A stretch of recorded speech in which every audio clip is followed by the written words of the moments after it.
用你話語去面對新一天的挑戰，細心傾聽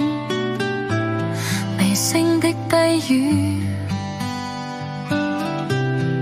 傾心禱告，在你面前從來何用遮掩，活在神的話語裡面，更多見證你恩典，就像明燈在我腳前，讓我生命改變，更貼近你心意，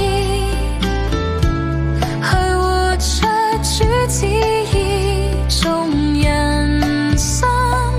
許多變遷，每天需要靠近渴慕神，永未變。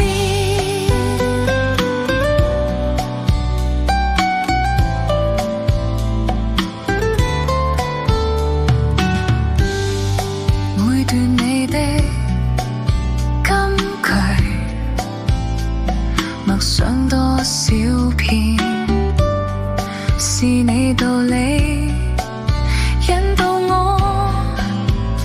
去走新的一天。